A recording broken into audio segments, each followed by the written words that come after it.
ভারতকে rail transit দেয়া নিয়ে আলোচনার ঝড়। সস্তা জনপ্রিয়তা পেতে মিথ্যা কৌশল অবলম্বনে ব্যস্ত ইতিহাস ভুলে যাওয়া বিরোধীরা। আলোচনায় জোর দেওয়ার পরামর্শ বিশ্লেষকদের। সড়ক মহাসড়কে ব্যাপক উন্নতি হলেও গুরুত্বপূর্ণ পয়েন্টে লাগেনি আলোর ছটা। অন্ধকারকে কাজে লাগিয়ে চাঁদাবাজ ছিনতাইকারীদের রাজত্ব। লেন বিভাজন না থাকায় ঘটছে দুর্ঘটনা। এবং 7 বছরে দক্ষিণাঞ্চলে নদী সাগরে প্রাণ গেছে 259 জনের। নিখোঁজ প্রায় 250।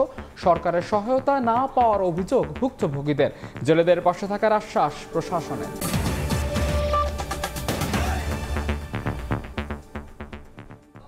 সকালের সময় সঙ্গে আছে আমি মাহাদ ইসলাম ধ্রুব। ট্রানজিট দেয়া মানে দেশ বিক্রি। বিশ্লেষকদের অনেকেই বলছেন বাংলাদেশের এই বিষয়ে ভারতের সঙ্গে আলোচনায় আরও জোর দেওয়া উচিত।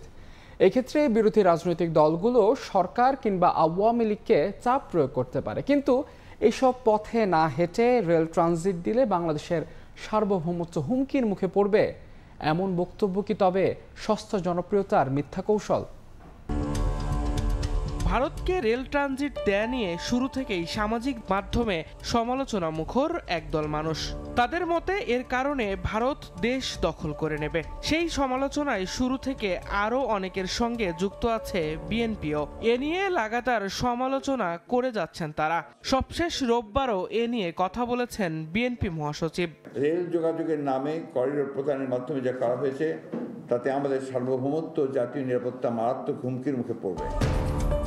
কিন্তু ট্রানজিট দেয়া মানেই কি দেশ বিক্রি? একটু পেছনে ফেরা যাক।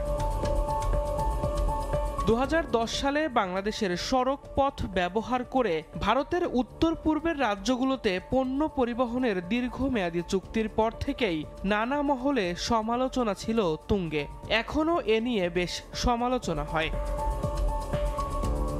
ভারত দীর্ঘদিন থেকেই বাংলাদেশের নৌরুট ও সড়ক পথে ট্রানজিট পেয়ে আসছে। স্বাধীনতার আগে ভারত তৎকালীন পূর্ব পাকিস্তানের ভেতর দিয়ে নৌ ট্রানজিট পেত। 1965 সালে পাক ভারত যুদ্ধের পর তা বন্ধ হয়ে যায়। স্বাধীনতার পর 1972 সালে প্রথমবারের মতো আভ্যন্তরীণ নৌ ট্রানজিট ও বাণিজ্য প্রোটোকল স্বাক্ষর হয়। এর আওতায় ভারতীয় নৌযানগুলো বাংলাদেশের গুরুত্বপূর্ণ নৌপথ ও বন্দর ব্যবহার করে বাংলাদেশে পণ্য আমদানি ও রপ্তানি করতে পারত। ভারতকে রেলযোগে সরাসরি নিজেদের পণ্য পরিবহনের সুবিধা দেওয়ার সিদ্ধান্তের বিষয়ে বিভিন্ন মহলে যে সমালোচনা হচ্ছে সেগুলোর যৌক্তিকতা নিয়েও প্রশ্ন তুলছেন বিশ্লেষকরা। তাদের মতে আরেকটি দেশকে ট্রানজিট দেয়া যদি দেশ বিক্রি হয়, তাহলে বলতে হয় ইউরোপের সকল দেশ আরেক দেশের কাছে বিক্রি হয়ে গেছে। বিষয়টিকে আরেকটু অন্যভাবে বললে বলা যায়, শক্তিশালী জার্মান, ফ্রান্সের মতো রাষ্ট্রের কাছে কি ইউরোপের বাকি রাষ্ট্রগুলো বিক্রি হয়ে গেছে? ট্রান্স এশিয়ান রেলওয়েতে যুক্ত হতে 2007 সালে চুক্তি করে বাংলাদেশ। এ নেটওয়ার্কের অন্যতম উদ্দেশ্য ছিল ভারত, বাংলাদেশ, মিয়ানমার, চীন, মালয়েশিয়ার মতো দেশগুলোর মধ্যে সহজেই পণ্য পরিবহন ব্যবস্থা গড়ে তোলা। সংশ্লিষ্টরা বলছেন ভারতকে ট্রানজিট দেয়া ছাড়া ট্রান্স এশিয়ান রেলওয়েতে যুক্ত হওয়া সম্ভব নয়। কেননা বাংলাদেশে স্থল সীমান্তের অল্প কিছু অংশ বাদ দিলে বাকি পুরোটাই ভারত বেষ্টিত।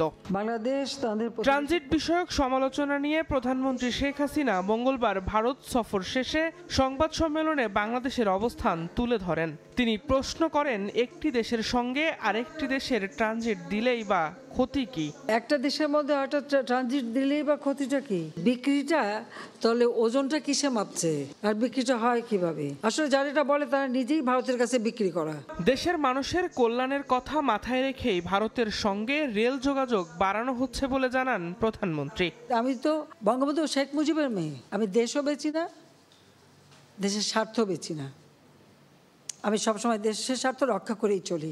সামাজিক যোগাযোগ মাধ্যমে এও বলা হচ্ছে যে পদ্মা সেতু হয়েছেই ভারতকে ব্যবহার করতে দেওয়ার জন্য। অথচ এই পদ্মা সেতু দেশের দক্ষিণ পশ্চিমাঞ্চলের 21 জেলার যোগাযোগের ক্ষেত্রে বৈপ্লবিক পরিবর্তন এনেছে। সেই সঙ্গে ওই অঞ্চলের মানুষের জীবনের গতিও বেড়েছে। এক সময়ের দুর্ভোগ বিড়ম্বনার এই নৌপথ এখন মানুষের স্বস্তির জায়গা। ঈদযাত্রায় মানুষের স্বস্তির সঙ্গে সঙ্গে টোল আদায়েরও নতুন রেকর্ড হয় পদ্মা সেতুতে। সেতু বিভাগ জানিয়েছে প্রায় 2 বছরে পদ্মা সেতু থেকে 1,500 কোটি টাকারও বেশি টোল আদায় করা হয়েছে। সুতরাং বিষয়গুলো যৌক্তিক বিবেচনায় লক্ষ্য করলেই দেখা যায় রাজনৈতিক উদ্দেশ্যেই দেশ বিক্রির কথা বলছেন একদল লোক। তারা শুধু বিরোধিতার জন্যই এসব অভিযোগ তুলছেন। সত্যিকার অর্থে এ ধরনের ট্রানজিট দেওয়া বাংলাদেশের জন্য কিভাবে ক্ষতিকর তার কোনো যৌক্তিক ব্যাখ্যা প্রদান ছাড়াই দেশ বিক্রির অভিযোগ তোলা হচ্ছে। মূলত রাজনৈতিক উদ্দেশ্যে এ ধরনের অভিযোগ পাকিস্তান শাসনামলে মুসলিম লীগ ও পরবর্তীতে স্বাধীন বাংলাদেশের জামায়াত ইসলাম ও জামায়াতের সঙ্গে জোটবদ্ধ হয়ে বিএনপি শুরু করে। তবে এসবের পরেও কথা কিছুটা থাকে।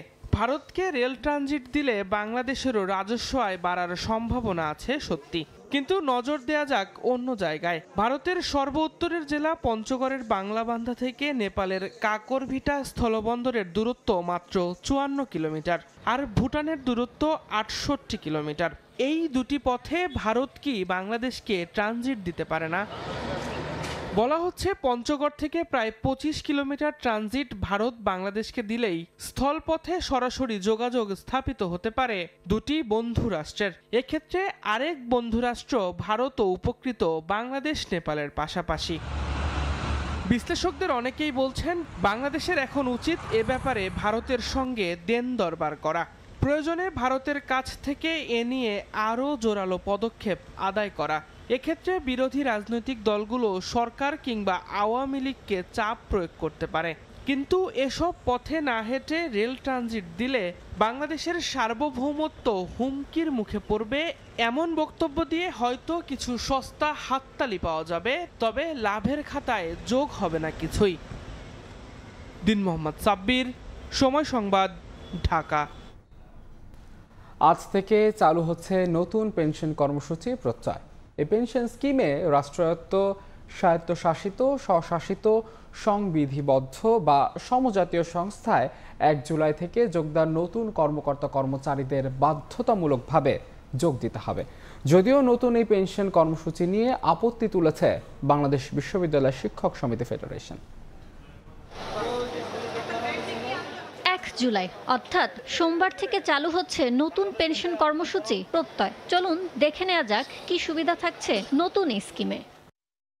যারা রাজস্ব খাতের বাইরে বেতন পান তারা ভবিষ্যৎ তহবিল বা সিপিএফ এ পেনশনের টাকা রাখেন। এ তহবিলে কর্মচারী জমা দেন মূল বেতনের 10% এবং প্রতিষ্ঠান দেয় 8.33%। সেখানে প্রত্যয় কর্মসূচিতে কর্মচারী দেবেন মূল বেতনের 10% বা সর্বোচ্চ 5,000 টাকা বা এই দুয়ের মধ্যে যেটি কম হবে সেটি, আর সমপরিমাণ অর্থ দেবে সংশ্লিষ্ট প্রতিষ্ঠান বা সংস্থা। উভয় অর্থ জমা হবে পেনশন কর্তৃপক্ষের তহবিলে। পেনশনাররা এই সুবিধা আজীবন ভোগ করবেন, আর পেনশনের অর্থ থাকবে আয়করমুক্ত। এ কর্মসূচিতে নিবন্ধিত কর্মচারীরা পেনশন পাওয়ার উপযুক্ত হওয়ার পরের মাস থেকে স্বয়ংক্রিয়ভাবে তাদের ব্যাংক হিসাবে মাসিক পেনশনের অর্থ পেয়ে যাবেন। SMS এর মাধ্যমে তাদের এই বিষয়ে জানিয়ে দেওয়া হবে। পেনশন পেতে জাতীয় পেনশন কর্তৃপক্ষ বা অন্য কোনো দফতরে যাওয়ার বা কোনো ধরনের প্রমাণ দেখানোরও প্রয়োজন হবে না। কারা থাকছেন এই স্কিমে? রাষ্ট্রায়ত্ত, স্বায়ত্তশাসিত, স্বশাসিত সংস্থা, সংঘবিধিবদ্ধ বা সমজাতীয় সংস্থা যেমন Bangladesh bank, Bangladesh securities and exchange commission, Dhaka বিশ্ববিদ্যালয় সহ সব সরকারি বিশ্ববিদ্যালয়, পেট্রোবাংলা, রফতানি উন্নয়ন ব্যুরো, BSTI সহ প্রায় 400 সংস্থা ও প্রতিষ্ঠানের নতুন কর্মকর্তা কর্মচারীদের জন্য প্রত্যয় প্রযোজ্য। এসব অঙ্গ প্রতিষ্ঠানে 1 জুলাই থেকে যারা নতুন চাকরিতে যোগ দেবেন তাদের বাধ্যতামূলকভাবে প্রত্যয় পেনশন কর্মসূচিতে যোগ দিতে হবে। এছাড়া সরকারের সিদ্ধান্ত অনুযায়ী পদ্মা অয়েল, যমুনা অয়েল সহ সরকারের হাতে 50% বেশি শেয়ারের মালিকানা রয়েছে এমন কোম্পানিগুলোতে নতুন যোগ দেওয়া কর্মীরাও পড়বেন এই স্কিমের আওতায়। যদিও বাংলাদেশ বিশ্ববিদ্যালয় শিক্ষক সমিতি ফেডারেশন এ কর্মসূচি চালুর বিরোধিতা করেছে, তবুও অনড় জাতীয় পেনশন কর্তৃপক্ষ। ইয়ানুর শিফাত, সময় সংবাদ, ঢাকা। কাজু বাদাম চাষাবাদে ভরপুর চট্টগ্রামের পাহাড়ি অঞ্চল। 3 বছরে চাষ ও উৎপাদন বেড়েছে দ্বিগুণ। চাহিদা বাড়ায় উচ্চমূল্যের এই চাষে আগ্রহী হয়ে উঠছেন নতুন উদ্যোক্তারা। আমদানি নিয়ন্ত্রণ করার দাবি তাদের। ভবিষ্যতে রফতানি আয়েও এই ফসলটি বড় যোগান দেবে বলে মত অর্থনীতিবিদদের। কাজল আব্দুল্লাহর রিপোর্ট। দেশের পাহাড়ি অঞ্চল সমতলের চেয়ে মাটির গুণাগুণ অনেকাংশেই পরিশুদ্ধ থাকায় উর্বরতায় এখনও শীর্ষে। বিশেষত্বকে কাজে লাগাতে ইতোমধ্যে পাহাড়ে বৃদ্ধি পেয়েছে বহুমুখী ফলের চাষাবাদ। তবে তুলনামূলক উচ্চমূল্য চাষাবাদ সহজ হওয়ায় 3 বছর ধরে গুরুত্ব বেড়েছে কাজু বাদামের। রাঙামাটির বিভিন্ন এলাকায় পাহাড়ের পর পাহাড় ভরে গেছে পুরনো ও নতুন কাজু বাদামের গাছে। পাহাড় পরিষ্কার করে একের পর এক বাগান তৈরি করছেন অনেকেই। কম পরিশ্রম, সহজেই ফসল বিক্রি ও কৃষিপণ্য হিসেবে উচ্চ মূল্যের হওয়ায় কাজু চাষে যোগ হচ্ছে নতুন নতুন পাহাড়। 3 বছরেই নতুন গাছের ফল আশা জাগিয়েছে উদ্যোক্তাদের। কাঁচা কাজু বাদাম প্রতি কেজি 250 টাকা বিক্রি হলেও প্রক্রিয়াজাত প্রতি কেজির দাম মেলে 1400 থেকে 2000 টাকা। তবে অভ্যন্তরীণ বাজারে যৌক্তিক দাম ধরে রাখতে আমদানিতে কড়া বার্তা চান তারা। যারা ইম্পোর্ট করে নিয়ে আসেন এটাতে সরকার যেন একটু শুল্কটা যেন বাড়ায় দেয় এবং আমাদের দেশীয় কেশনারটা যেন যেটা আছে তার জন্য আমরা ভালো মূল্য পেতে পারি। বিশ্বে বছরে প্রায় 70 লাখ মেট্রিক টন কাজু বাদাম উৎপাদিত হয়, যার বাজার মূল্য $10 বিলিয়ন মার্কিন। বিশ্ববাজারের এই ডলার ধরতে বাংলাদেশের পাহাড়ি অঞ্চলে পর্যাপ্ত অনাবাদি জমিকে কাজে লাগাতে চায় সরকার। গত 3 বছরে 1800 হেক্টর জমি থেকে কাজু চাষ উন্নীত হয়েছে 4200 হেক্টরে। উৎপাদনও দ্বিগুণ বেড়ে দাঁড়িয়েছে 2500 মেট্রিক টনে। অর্থনীতিবিদদের মত, আগামী অর্থ বছরে আমদানিতে শুল্কারোপ দেশীয় উদ্যোক্তাদের জন্য সহায়ক হবে। কৃষকদেরকে এভাবে ট্রেন করে তাদেরকে তৈরি করা গেলে এটা বাণিজ্যিকভাবেই বাংলাদেশ থেকে বিদেশে রপ্তানি করা যাবে এবং এটা দিয়ে অন্যান্য কৃষি আপনার এই যে খাদ্যদ্রব্য কিন্তু উৎপাদন করা যাবে এবং কাজুর ভবিষ্যৎ সম্ভাবনা কিন্তু অনেক বেশি, অনেক ব্যাপক। এদিকে পাহাড়ে ভরা গ্রীষ্মকালে পানি সংকট নিরসন সহ বিভিন্নভাবে কৃষকদের সহায়তা দেওয়ার কথা জানিয়েছে কৃষি বিভাগ। পার্বত্য অঞ্চলের সেচ একটা বড় সমস্যা। এটা শুধু কফি কাজু বাদামের জন্য না, আমরা চাষিদেরকে সোলারের মাধ্যমে সেচ ব্যবস্থাপনা বলে একটা আমাদের প্রদর্শনী আছে, সেই প্রদর্শনীটা আমরা দিচ্ছি, যদিও সেটা চাহিদার তুলনায় অনেক কম। পাশে আমরা সেট আপ করছি এবং এটার যে সফলতা আছে সেটা দেখে আমরা ভবিষ্যতে চিন্তা করছি আরও এই ধরনের কোনো কার্যক্রম আমরা নিতে পারি কিনা। অভ্যন্তরীণ উৎপাদনে জোর দেওয়ার পাশাপাশি আমদানি করা কাজু বাদাম প্রক্রিয়াজাতের মাধ্যমে রপ্তানিকারক দেশের তালিকায় নাম লেখাতে চান উদ্যোক্তারা। কাজল আব্দুল্লাহ, সময় সংবাদ, ঢাকা। বিশ্ববাজারের সঙ্গে সমন্বয় করে আবারও জ্বালানি তেলের মূল্য সমন্বয় করেছে বিদ্যুৎ, জ্বালানি ও খনিজ সম্পদ মন্ত্রণালয়। নতুন প্রজ্ঞাপন অনুযায়ী ভোক্তা পর্যায়ে ডিজেল ও কেরোসিনের বর্তমান মূল্য থেকে 1 টাকা কমিয়ে প্রতি লিটার ডিজেল 106 টাকা 75 পয়সা এবং কেরোসিন 106 টাকা 75 পয়সা পুনর্নির্ধারণ করা হয়েছে। তবে পেট্রোল এবং অকটেনের দাম অপরিবর্তিত রয়েছে। জ্বালানি তেলের এই পুনর্নির্ধারিত দাম আজ 1 জুলাই থেকে কার্যকর হবে। বিশ্ববাজারে জ্বালানি তেলের দাম কিছুটা কমলেও মার্কিন ডলারের বিপরীতে টাকার অবমূল্যায়নের কারণে জ্বালানি তেলের আমদানি ব্যয় বেড়েছে বলেও প্রজ্ঞাপনে উল্লেখ করা হয়। গেল কয়েক বছরে যোগাযোগের অন্যতম অনুষঙ্গ সড়ক মহাসড়কের ব্যাপক উন্নতি নিঃসন্দেহে চোখে পড়ার মতো। তবে সড়কে জনসাধারণের নিরাপত্তা যেন কোনোভাবেই নিশ্চিত করা সম্ভব হচ্ছে না, যার অন্যতম কারণ পর্যাপ্ত এবং যথাযথ স্থানে সড়ক বাতির অভাব। অন্ধকারকে কাজে লাগিয়ে চাঁদাবাজ আর ছিনতাইকারীদের অপকর্মে অতিষ্ঠ পরিবহন চালক, যাত্রী সবাই। আল আমিন তুষারের রিপোর্ট। পরিসংখ্যান না থাকলেও এমন সব ঘটনার শিকার কিংবা প্রত্যক্ষদর্শীদের অভিযোগের তীর পর্যাপ্ত সড়কবাতি না থাকা আর হাইওয়ে পুলিশের দায়িত্বহীনতার দিকে। 12টা-1টার সময় এখানে আসলে আসলে ছিনতাই জিনিসটা অনেক বেশি বেড়ে যায়। রাস্তার ভিতরে নামাই দিচ্ছে, আমরা এই রাত্রে বাতি নাই, কিছু নাই, আমরা কি করব। শুধু ছিনতাই কিংবা চাঁদাবাজি নয়, পর্যাপ্ত সড়ক বাতির অভাবকে রাতের দুর্ঘটনাগুলোর কারণ হিসেবে দেখছেন অনেকে। অন্ধকারের জন্য আর লাইট মাইট কিছু নাই, পট করে উঠে মোবাইল পেটের মধ্যে আঘাত করে দেয়, ছুরি মেরে দিয়ে। তো এখানে আমরা অসহায়, এরা আসে এদের মতো ব্যাস নিয়ে জায়গা, এদেরকে বাধা দেওয়ার মতো কেউ নেই। সড়কের এই ঘুটঘুটে অন্ধকার বলে দেয় এই সড়ক কতটা অনিরাপদ। যেখানেই গাড়ি কিছুটা হলেও ধীরগতির হচ্ছে সেখানেই দেখা দিচ্ছে বিপদ। আর সেখান থেকে বেরিয়ে আসার একমাত্র উপায় সেই জায়গাগুলোকে চিহ্নিত করে সেখানে আলোর ব্যবস্থা করা। গুরুত্ব বিবেচনায় মোড় এবং জনাকীর্ণ স্থানগুলোকে দ্রুত সড়কবাতির আওতায় আনার পরামর্শ যোগাযোগ বিশেষজ্ঞদের। সঙ্গে উন্নত বিশ্বের মতো মহাসড়কে এন্টি গ্লেয়ার ডিভাইস বসালে রাতের দুর্ঘটনা কমে আসবে বলেও মত তাদের। শুধু সড়কের দিকে দেখছি, কিন্তু সামগ্রিকভাবে কিন্তু চিন্তা করতে হবে। নকশা যখন করছি, পরিকল্পনা যখন করছি, কোন কোন জায়গায় আসলে আলোকবাতি বসাতে হবে এবং কোন কোন জায়গায় বসানো যাবে না, এটা চিন্তা ভাবনা করেই নকশাটা হবে এবং সেভাবে বাস্তবায়ন করতে হবে। স্পর্শকাতর জায়গা, পথচারী চলাচল বেশি, বেশি, বাস স্টপেজ আছে অর্থাৎ যাত্রী উঠানামা করবে, ওই জায়গাগুলিতে আসলে আলোকিত করতেই হবে। এদিকে হাইওয়ে পুলিশের দাবি, মহাসড়কে নিরাপত্তা নিশ্চিত করতে প্রযুক্তিগত সক্ষমতা বাড়ানো হচ্ছে এবং নিজেদের সর্বোচ্চ চেষ্টা করছেন তারা। আমাদের নজরদারির কারণে, আমাদের প্রযুক্তি ব্যবহারের কারণে, আমাদের পেট্রোলিংয়ের কারণে এবং যে কোনো ঘটনা ঘটলেই তো আমরা মামলা নিচ্ছি, তদন্ত করছি এবং অপরাধীরা ধরা পড়ছে, আইনের আওতায় আসছে। সড়ক মহাসড়কের অভূতপূর্ব অবকাঠামোগত উন্নয়নে যোগাযোগ খাতের মতো সড়কের জননিরাপত্তা নিশ্চিত করতে অচিরেই পর্যাপ্ত ব্যবস্থা গৃহীত হলে মহাসড়কে অপরাধ দ্রুত কমে আসবে বলে মনে করছেন সংশ্লিষ্টরা। আল আমিন তুষার, সময় সংবাদ, ঢাকা। ভোর থেকেই রাজধানীতে গুড়ি গুড়ি বৃষ্টি, এতে বিপাকে পড়েছেন ঘর থেকে বের হওয়া অফিসগামী মানুষ। বৃষ্টি মাথায় নিয়ে বাস স্ট্যান্ডে অপেক্ষা করতে হচ্ছে যানবাহনের জন্য। জনভোগান্তির খবর জানাতে এই মুহূর্তে রাজধানীর ফার্মগেটে আছেন রিপোর্টার রায়দুল ইসলাম শুভ। সরাসরি যাচ্ছে তার কাছে। শুভ,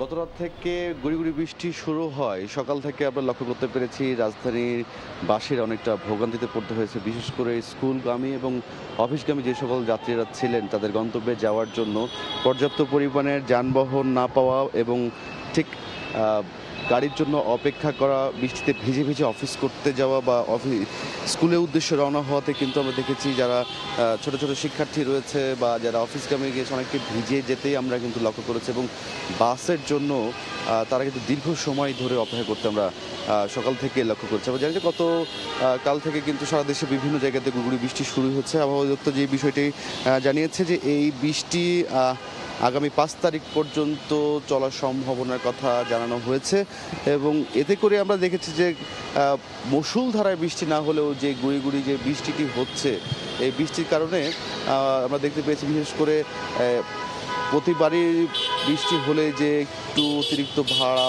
নেওয়ার, বিশেষ করে রিক্সাগুলোতে বা বাস যারা আছে বাসের অতিরিক্ত ভাড়া আদায়ের একটা অভিযোগ আসলে এই যাত্রী যারা করেছিলেন, যারা গন্তব্যে যাচ্ছেন, যাদের অফিসগামী, স্কুলগামী বা অন্যান্য যে সকল যাত্রীরা রয়েছেন তাদের গন্তব্যে পৌঁছানোর জন্য তাদের কিন্তু অনেকটা ভোগান্তিতে পড়তে হয়েছে পর্যাপ্ত গাড়ি না থাকায় এবং রাস্তাতে বৃষ্টির কারণে যে যানজটের সৃষ্টি হয়েছে সকাল থেকে, যে বিষয়টি আমরা দেখেছি যে সেটি একটু অনেকটা ভোগাচ্ছে রাজধানীবাসীকে। আমরা জানি যে এখন 8:30 প্রায় বেজে গেছে। 9টা থেকে বিশেষ করে সরকারি বেসরকারি যে সকল অফিস আদালতগুলো শুরু হওয়ার কথা সেটি শুরু হবে। এই শেষ মুহূর্তে তাদের অফিসে ছোটার যে প্রবণতা, এটিতেই আসলে এই যে দীর্ঘ যানজট এবং তার পাশাপাশি দেখা যাচ্ছে যে গাড়ি না পাওয়ার যে একটা বিষয়, এই সব কিছু যদি আমরা বলতে চাই মিলিয়ে এই সাধারণ যারা যাত্রী রয়েছে রাজধানীবাসী তাদের একটা বড় একটা বিড়ম্বনার মধ্যে পড়তে হয়েছে এবং আমরা দেখতে পেয়েছি যে যারা শিক্ষার্থী রয়েছে তারা আসলে অনেকটা রিক্সা না পাওয়ার কারণে বা যানবাহন না পাওয়ার কারণে তারাও কিন্তু হেঁটে হেঁটে অনেকটা বৃষ্টিতে ভিজেই তাদের স্কুলে যেতে আমরা লক্ষ্য করেছি। যে বিষয়টি বলছিলাম যে এই যে বৈরী আবহাওয়া সেটি কিন্তু আগামী 5 তারিখ পর্যন্ত চলবে বলে জানিয়েছেন আবহাওয়া দপ্তর। আর সব কিছু মিলে যদি বলতে চাই, সকাল থেকে যেহেতু এই বৃষ্টি, গত রাত থেকে যে বৃষ্টি শুরু হয়েছে সেটি অনেকটা ভোগান্তির কারণ হয়ে দাঁড়িয়েছে নগরবাসীর জন্য। সব কিছু মিলিয়ে এই ছিল আমার কাছে মাহাবগেট থেকে সবশেষ। রাজধানীতে বৃষ্টির কারণে তৈরি হওয়া জনভোগান্তির খবর জানাচ্ছিলেন সহকর্মী রায়দুল ইসলাম শুভ। বানের পানি নেমে যাওয়ার পর ধ্বংসযজ্ঞ ভেসে উঠছে সুনামগঞ্জে। পাহাড়ি ঢলের প্রবল স্রোতে ভেঙে গেছে সড়ক, ব্যাহত হচ্ছে যোগাযোগ ব্যবস্থা। পানির তরে ভেসে গেছে পুকুর ও দিঘির মাছ, নষ্ট হয়েছে আউশ ক্ষেত ও বীজতলা। এছাড়া বিধ্বস্ত হয়েছে অসংখ্য বসতঘর, বাড়ি ও অবকাঠামো। স্থানীয় প্রশাসন বলছে চূড়ান্ত ক্ষয়ক্ষতির তালিকা করে পুনর্বাসন করা হচ্ছে, পাশাপাশি মেরামত করা হবে অবকাঠামোগুলো। হিমাদ্রি শেখর ভদ্রের পাঠানো তথ্য, ওইবাদুল হক রুজেলের তোলা ছবি নিয়ে রিপোর্ট। ভাঙাচোরা সড়ক, উঠে গেছে পিচ, আবার কোথাও রাস্তার অস্তিত্বই নেই, সেখানে এখন বইছে নদীর পানি। সুনামগঞ্জের বানের পানি নেমে যাবার পর এখন জেগে উঠেছে ক্ষতচিহ্ন। 1 মাস আগেও সড়ক দিয়ে দোহালিয়া থেকে ছাতক যাওয়া যেত, কিন্তু পানির ঢলে সুনামগঞ্জ ছাতক 29 কিলোমিটার দৈর্ঘ্যের সড়কটির 5টি অংশ ভেঙে যাওয়ায় পায়ে হেঁটেও চলাচল করা কঠিন হয়ে পড়েছে। পানির তোড়ে ভেসে গেছে সড়কটির 3টি কালভার্ট, এতে চরম দুর্ভোগে পড়েছেন 3টি ইউনিয়নের বাসিন্দারা। শুধু সড়ক নয়, জেলায় ৮,০০০ পুকুরের মাছ ভেসে গেছে। এছাড়া ১,৭০০ হেক্টর জমি, আউশ ধান ও ৫০০ হেক্টর বীজতলা সম্পূর্ণ নষ্ট হয়ে গেছে। এই বন্যায় ২-৩টা ভাঙ্গা হয়ে গেছে, আইন্দারিগাঁও ভাঙ্গা, প্রতাপপুর ওইখানে ভাঙ্গা, কালভার্ট নেই আর ব্লক নেই, এমনকি এর কারণে ভাঙতে শুরু করছে। আমরা যাওয়া সমস্যা হইতেছে, এইদিকে যাইতাম পারি না, ছাত্র যাইতাম পারি না। এই বন্যার পরিস্থিতি থেকে আমরা স্থায়ী একটা সমাধান চাই। স্থানীয় সরকার প্রকৌশল অধিদপ্তর জানায় ৬০ কিলোমিটার সড়ক, ৩০টি কালভার্ট এবং ১০টি সেতু ক্ষতিগ্রস্ত হয়েছে। এতে প্রায় ৫০০ কোটি টাকার ক্ষতি হয়েছে। চূড়ান্ত তালিকা করে নতুন করে তা মেরামতের আশ্বাস জেলা প্রশাসনের। ৪০০ থেকে ৪৫০ কোটি টাকার প্রয়োজন হবে।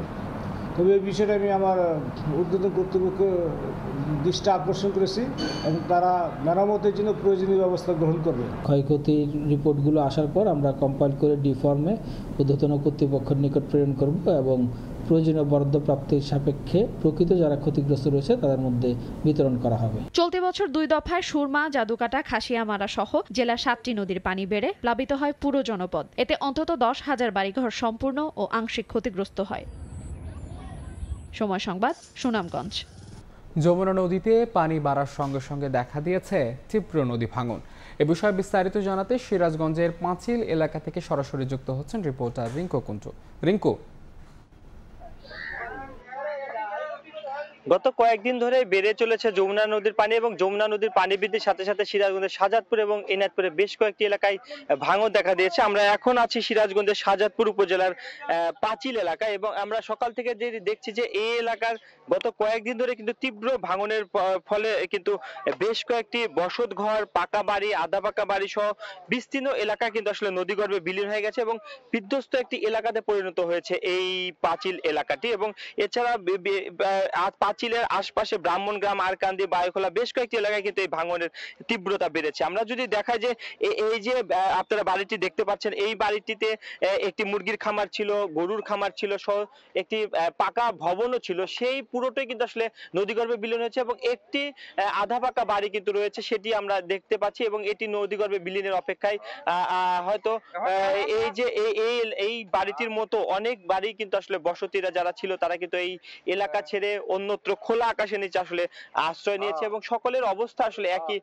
তারা কেউ কেউ আসলে রাতে ঘর বাড়িও সরাতে পারেনি, এমন একটা অবস্থা তৈরি হয়েছিল। ভাঙনের এতটাই তীব্রতা ছিল, তারা কিন্তু আসলে পাশের কোনো উঁচু স্থান বা বাঁধের উপর কিন্তু খোলা আকাশের নিচে আশ্রয় নিয়ে আছেন, আমরা সেটি দেখছি। এবং যাদের ঘর বাড়ি আসলে এখন আছে তারা কিন্তু আসলে সরিয়ে নিচ্ছেন, ঘর বাড়িগুলো সরিয়ে তারা অন্যত্র আসলে চলে যাচ্ছেন। তো এই একই অবস্থা সিরাজগঞ্জের নদী তীরবর্তী শাহজাদপুরের, এনায়েতপুর এবং যে কটি গ্রামের কথা বলছিলাম, পাঁচিল, হাটপাঁচিল, আরকান্দি, বায়ুখোলা সবকটি এলাকার কিন্তু আসলে একই চিত্র। এবং এই যে এলাকার মানুষজন, অসহায় নদী ভাঙন কবলিত মানুষেরা, তারা কিন্তু আসলে বারবারই অভিযোগ করে বলছিলেন যে পানি উন্নয়ন বোর্ড সঠিক সময়ে কাজ না করার কারণে কিন্তু এই যে তারা ভাঙনের কবলে পড়েছে। তারা কিন্তু আসলে বারবারই আমাদের কাছে অভিযোগ করেছিলেন যে একটি স্থায়ী বাঁধের প্রকল্প কিন্তু আসলে চলমান থাকলেও সেই কাজটি কিন্তু আসলে সঠিক সময়ে শেষ করা হয়নি বা কাজ করা হয়নি, যে কারণে এই ভাঙনের সৃষ্টি হয়েছে বলে তারা আমাদেরকে অভিযোগ করেছেন। তো এক কথা বলা যায় যে ভাঙনের তীব্রতা আসলে বাড়ছে এবং এই যে কটি এলাকা রয়েছে সেখানে অসহায় মানুষ কিন্তু খোলা আকাশের নিচে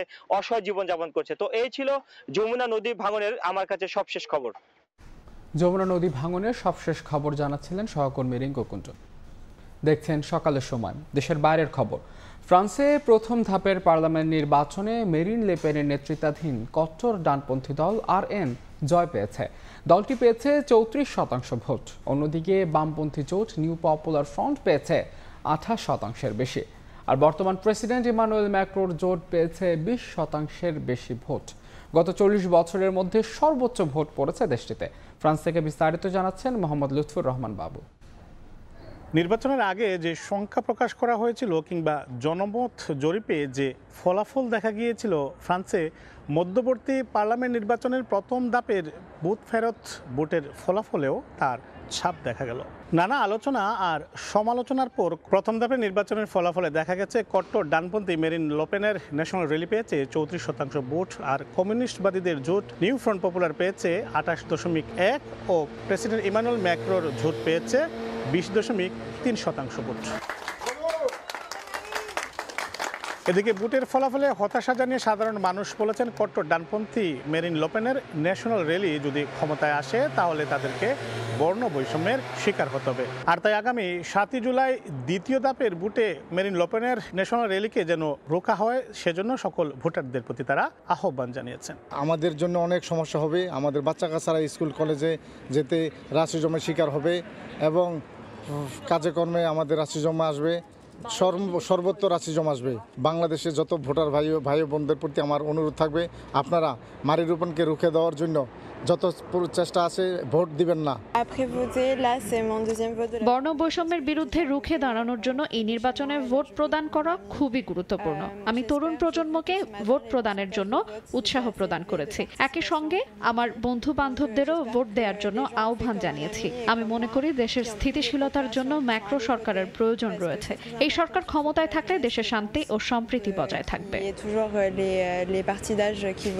গেল 40 বছরের ফ্রান্সের পার্লামেন্ট নির্বাচনে এবারে সর্বোচ্চ ভোট পড়েছে। এবারে ভোট পড়েছে 59.39%। আগেও মেরিন লোপেনের কট্টর ডানপন্থী দল প্রথম ধাপে নির্বাচনে জয়ী হলেও শেষ পর্যন্ত দ্বিতীয় ধাপে তারা টেকতে পারেনি। আর তাই উদারপন্থীদের প্রত্যাশা এবারও 7 জুলাই রোববার দ্বিতীয় ধাপের নির্বাচনে কট্টর ডানপন্থী দল টেকতে পারবে না। মোহাম্মদ লুৎফুর রহমান বাবু, সময় সংবাদ, প্যারিস। 4 জুলাইয়ের ব্রিটিশ নির্বাচনে ভরাডুবি হতে চলেছে প্রধানমন্ত্রী ঋষি সুনাকের দল কনজারভেটিভ পার্টির। অন্যদিকে ঐতিহাসিক জনসমর্থন পেয়ে নির্বাচিত হতে চলেছেন লেবার পার্টির নেতা কেয়ার স্টারমার। নির্বাচন পূর্ববর্তী বিভিন্ন জরিপে এমন তথ্যই উঠে এসেছে। ঘনিয়ে এসেছে যুক্তরাজ্যের সাধারণ নির্বাচন। 4 জুলাই ভাগ্য নির্ধারিত হতে যাচ্ছে দেশটির দুই প্রতিদ্বন্দ্বী দল কনজারভেটিভ ও লেবার পার্টির। ব্রিটিশ ভোটাররা বেছে নেবেন তাদের পরবর্তী প্রধানমন্ত্রীকে। তবে এবারের নির্বাচনে ক্ষমতাসীন কনজারভেটিভ পার্টির বিশাল ভরাডুবি হবে বলে পূর্বাভাস দিচ্ছে প্রায় সবগুলো জরিপ। অর্থাৎ ক্ষমতা হারানোর দ্বার প্রান্তে বর্তমান প্রধানমন্ত্রী ঋষি সুনাক। গেল 14 বছর ধরে যুক্তরাজ্যে ক্ষমতায় রয়েছেন কনজারভেটিভরা, কিন্তু তাদের দীর্ঘ শাসনে ভোটাররা যে অসন্তুষ্ট হয়ে উঠেছেন তা জরিপের পূর্বাভাসগুলোতেই যেন স্পষ্ট।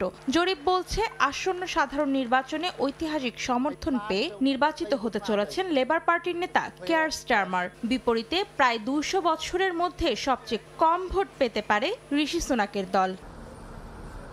যুক্তরাজ্য ভিত্তিক জরিপ সংস্থা ইউগভের সাম্প্রতিক বিশ্লেষণ বলছে পার্লামেন্টে 650টি আসনের মধ্যে 422 থেকে 456টি আসন পেতে পারে লেবার পার্টি। বিপরীতে বড় চ্যালেঞ্জের মুখে পড়তে পারে কনজারভেটিভ পার্টি। নির্বাচনে তারা 72 থেকে সর্বোচ্চ 140টি আসনে জয়ের দেখা পেতে পারে, যা তাদের বর্তমান আসন সংখ্যা থেকে অনেক কম। এদিকে ফ্রান্স ভিত্তিক জরিপ সংস্থা ইপসসের বিশ্লেষণ অনুযায়ী ব্রিটিশ নির্বাচনে 453 আসন জিতে ইতিহাস গড়তে চলেছে লেবার পার্টি। অন্যদিকে কনজারভেটিভরা পেতে পারে বড়জোর 115 আসন। এই পূর্বাভাস সত্য হলে 14 বছর পর ক্ষমতায় ফিরবে স্টারমারের দল। অন্তরা সেন, সময় সংবাদ। সকালের সময় খেলার খবর। 17 বছর পর ভারতের শিরোপা পুনরুদ্ধারে বিশ্বকাপ শেষ হলেও স্বপ্নের এক টুর্নামেন্ট শেষ করেছে আফগানিস্তান। শুধু সেমিফাইনালে খেলাই নয়, ব্যাটে বলেও ছিল দেশটির ক্রিকেটারদের আধিপত্য। সর্বোচ্চ 281 রান নিয়ে গুরবাজ আর 17 উইকেট নিয়ে শীর্ষে ফজল হক ফারুকী। সেরা 6-এ বাংলাদেশের রিশাদ। এবারে টুর্নামেন্ট 3টি হ্যাটট্রিক দেখলেও দেখেনি কোনো শতক। সব মিলিয়ে বিশ্বকাপের খুঁটিনাটি তথ্য আর পরিসংখ্যান নিয়ে থাকছে এবারের রিপোর্ট। শেষ হলো 28 দিনের লড়াই। লো স্কোরিং ম্যাচের আধিক্য থাকায় দর্শকদের আক্ষেপ থাকতেই পারে। তারপরেও অনেকগুলো টানটান উত্তেজনাপূর্ণ ম্যাচ উপহার দেয় এবারে টি-20 বিশ্বকাপ স্মৃতিতে থেকে যাবে বহুদিন। পরিসংখ্যানের বইয়ে এক নজর চোখ বুলিয়ে নেওয়া যাক। সাধারণত টি-20 গেম মানে রানের বন্যা, কিন্তু যুক্তরাষ্ট্র ও ক্যারিবীয় দ্বীপপুঞ্জে ব্যতিক্রম চিত্র। ট্রিকি কন্ডিশনে রান তুলতে বেগ পেতে হয়েছে ব্যাটারদের। তবে এর মধ্যেও লড়াই চালিয়েছেন অনেকেই। রান সংগ্রাহকের তালিকার শীর্ষ 5-এ আফগান দুই স্বপ্ন সারথি রহমতুল্লাহ গুরবাজ ও ইব্রাহিম চাত্রান। 281 রান নিয়ে টপে থাকা গুরবাজের চাইতে 24 রান পিছিয়ে তালিকার 2 নম্বরে চ্যাম্পিয়ন ক্যাপ্টেন রোহিত শর্মা। আছেন ট্রাভিস হেড, ডি ককরাও। মনের মতো পিচ পেয়ে এবার বল হাতে জ্বলে উঠেছিলেন আফগানিস্তানের বোলাররা। আশদীপের সমান 17টি উইকেট নিলেও ইকোনমির বিবেচনায় শীর্ষে ফজল হক ফারুকী। সেরা 5-এ আছেন আফগান অধিনায়ক রাশিদ খানও। 15 উইকেট শিকার করলেও ফাইনাল সহ ইম্প্যাক্টের বিবেচনায় man of the tournament Indian speed star Jasprit Bumrah. আর সেরা 5-এ জায়গা না হলেও সিনিয়র ক্যারিয়ারে এই প্রথম বিশ্বকাপ খেলতে এসে 14 উইকেট নিয়ে টপ উইকেট টেকারের লিস্টে 6 নম্বরে বাংলাদেশি লেগ স্পিনার রিশাদ। ইতিহাস বোধহয় এভাবে পুনরাবৃত্তি হয়ে ধরা দেয় বারংবার। 2016 সালে ভারতে কার্লোস ব্র্যাথওয়েট রোমাঞ্চে বিশ্বকাপ জিতেছিল ওয়েস্ট ইন্ডিজ। এবার 17 বছর বাদে ভারত টি-20 বিশ্বকাপ জিতল সেই ক্যারিবীয় দ্বীপপুঞ্জেই। ঢাকায় 2014-তে শ্রীলঙ্কার পর আবারও বিশ্বকাপ জিতল এশিয়ার কোনো দল। তবে তার চাইতেও অবাক করার মতো বিষয় পুরো টুর্নামেন্টে দেখা যায়নি কোনো শতকের। তবে ছক্কার হিসেবে এগিয়ে থাকবে যুক্তরাষ্ট্র ও ওয়েস্ট ইন্ডিজের বিশ্বকাপ, যেখানে ওভার বাউন্ডারি হয়েছে 517, বাউন্ডারি 961। কামিন্সের জোড়া আর জর্ডানের 1, সব মিলিয়ে বিশ্বকাপ দেখেছে 3টি হ্যাট্রিক। সর্বোচ্চ স্কোর আফগানিস্তানের বিপক্ষে স্বাগতিক দলের, আর কোনো পয়েন্ট পায়নি ওমান আর পাপুয়া নিউগিনি। মাহবুব রিমন, সময় সংবাদ। এ পর্যায়ে শীর্ষ সংবাদগুলো জানিয়ে দিচ্ছে আরেকবার। ভারতকে রেল ট্রানজিট দেয়া নিয়ে আলোচনার ঝড়। সস্তা জনপ্রিয়তা পেতে মিথ্যা কৌশল অবলম্বনে ব্যস্ত ইতিহাস ভুলে যাওয়া বিরোধীরা। আলোচনায় জোর দেওয়ার পরামর্শ বিশ্লেষকদের।